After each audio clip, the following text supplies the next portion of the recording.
I think he wants to do that personally. Nagkausap kami kagabi. And, ayun, nagkausap kami kagabi.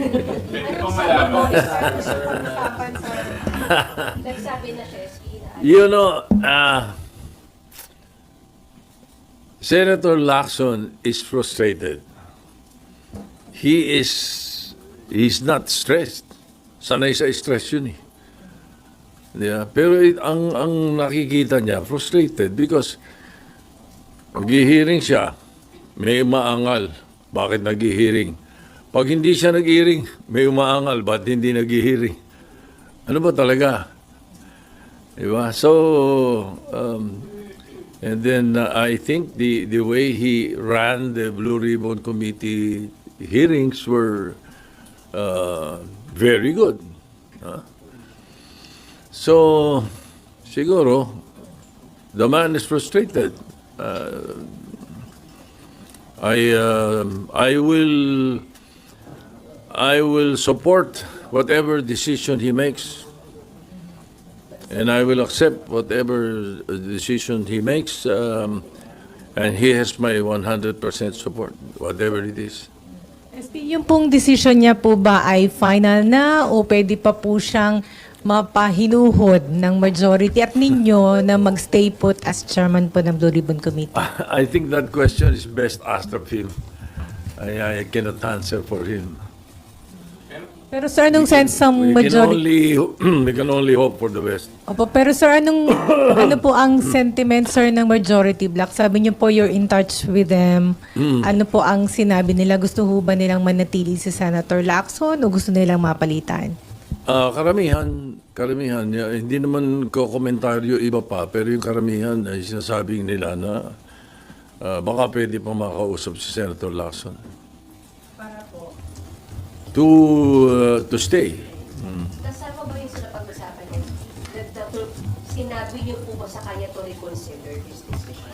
Hindi, because I was checking on our WhatsApp group, after Senator Lacson and I talked already. It was late in the evening last night. Sir, Sir, meron po kasi mga nagko-comment na kaya raw po aalis si Senator Ping is para hindi na ma-unstabilize yung pong, ma-destabilize yung pong Senate leadership na meron daw pong namumungko, parang siya na lang daw yung sacrifice dahil maraming hindi masaya daw dun sa pagpapatakbo niya ng Blue Ribbon.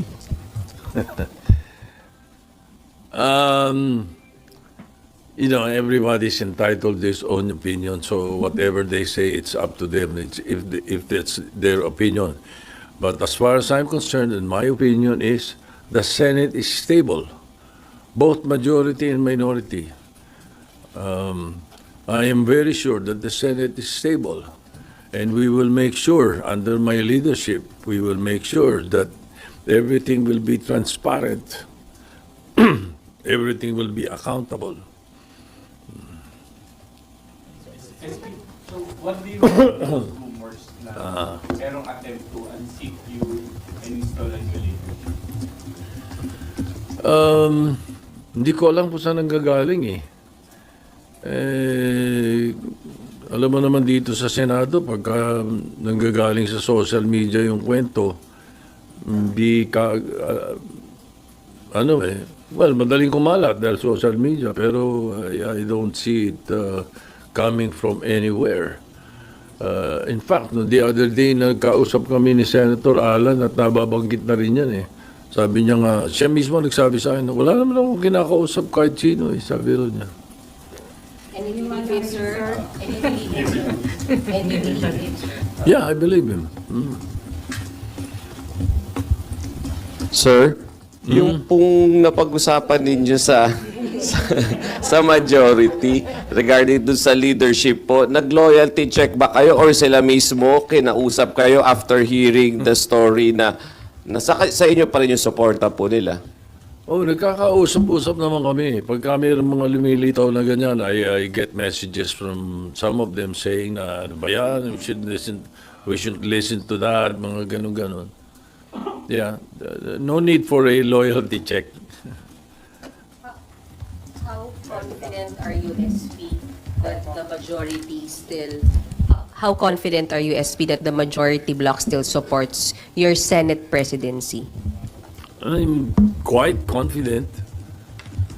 But as usual, any senator who is elected into the leadership only serve at the pleasure of your colleagues, of your peers. So we always leave it at that. But as far as I'm concerned, and as far as I know now, I'm quite confident that we are stable, and the leadership of the Senate is well in place.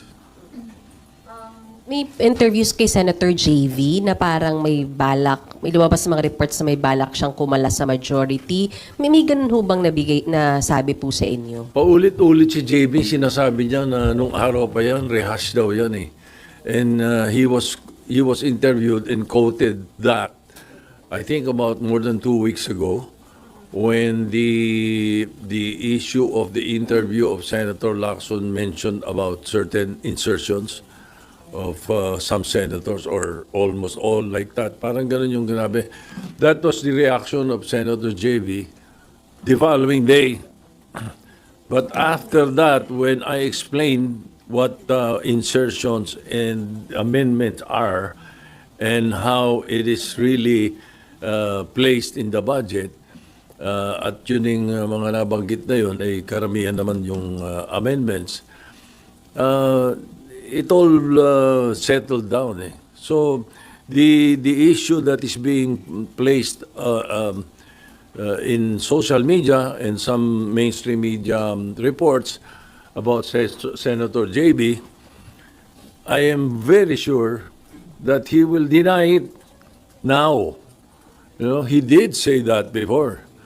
But in fact, I was on the phone with him yesterday, telling him about plano ni Senator Lacson, and he was quite worried. Sabi niya, mahirap pag-usapan natin, parang gano'n.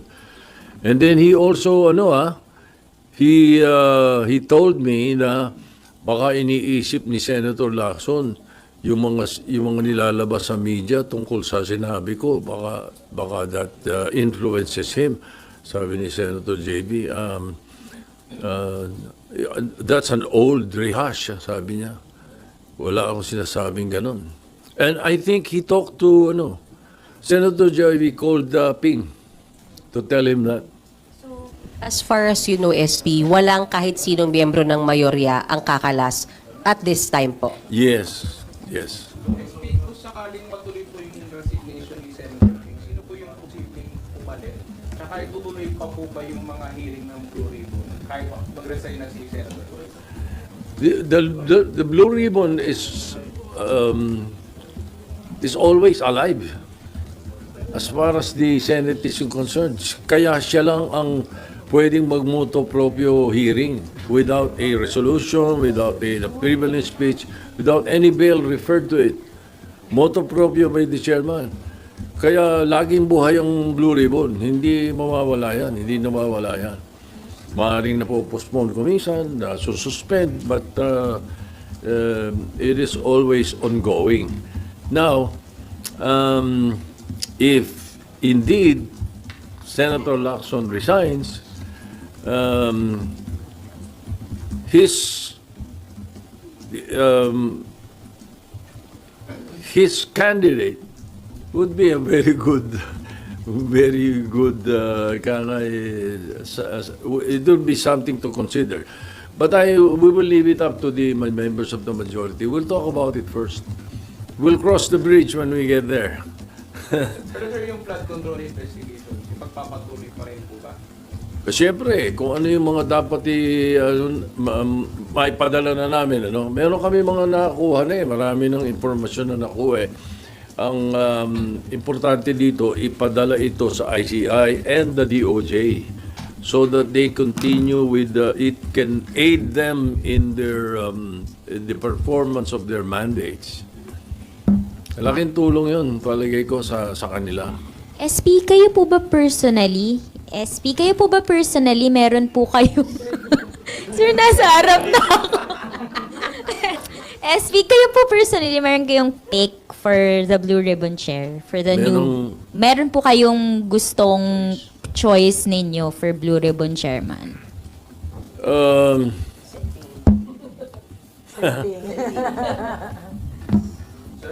Other than Senator Lacson, there are about 3 or 4 members of the Senate who I think would be able to handle it also, but mahirap sundan din yung footsteps ni Senator Lacson. Sir, itong mga ano lang po, dito parang change of leadership again, tingin nyo outside forces po, meron nang i-intriga lang sa Senado? Posible. Malamang may mga nag-iintriga lang sa Senado. Sige, sapagkat pagkausap ko naman yung leadership ng minority, wala naman kaming hindi pinagkakaunawaan eh. I'm sure. Yeah. Meron na kayo idea reason na kung anong grupo? I don't know. Pwede manggaling sa kaliwat kanan niya, whatever. Hindi na. We should not allow these talks to hamper the work of the Senate. And that's the reason that last week we decided to suspend the sessions habang wala yung mga agenda na mayroong mga bills pending. Kita nyo yung mga pending na treaty, pilasa lang muna namin.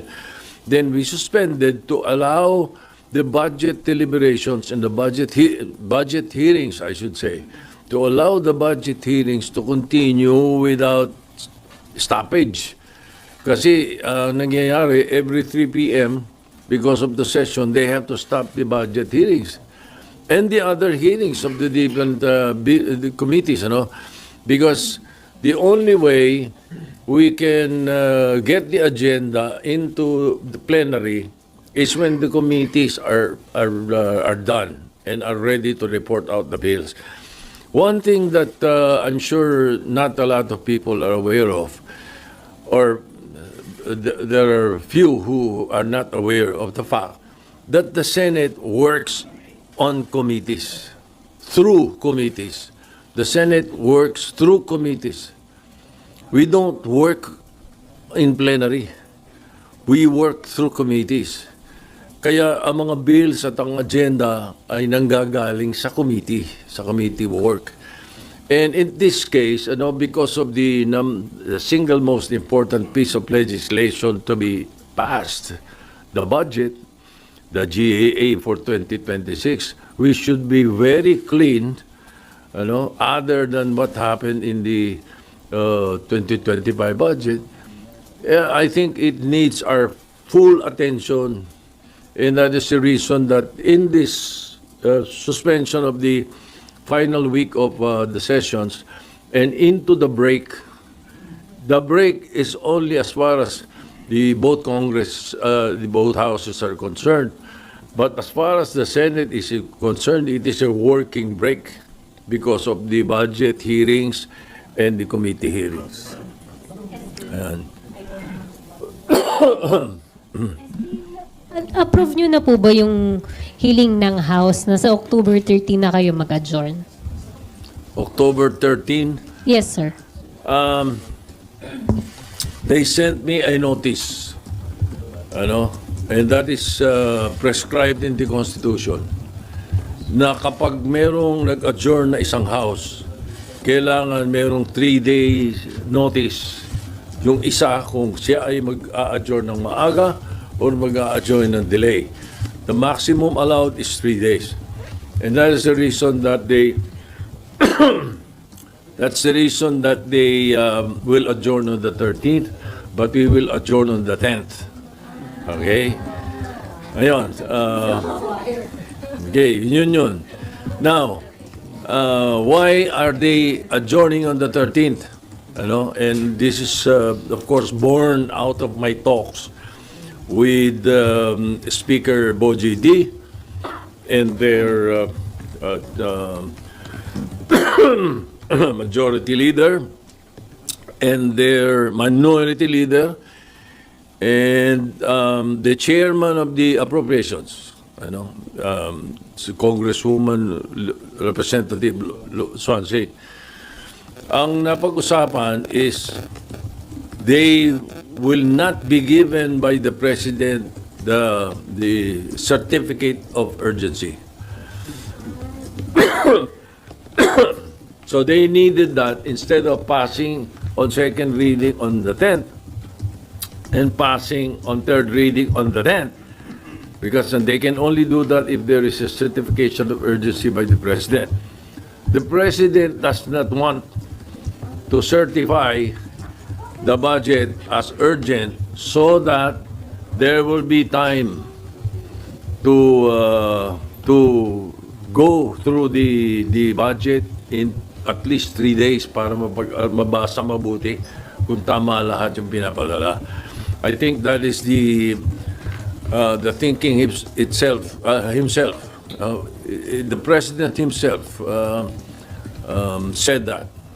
Ayaw niya nung i-shortcut yung 3-day rule. So ganun din. Pagdating sa Senate yan, ganyan na rin yan. I'm sure he will not. Pero sir, usually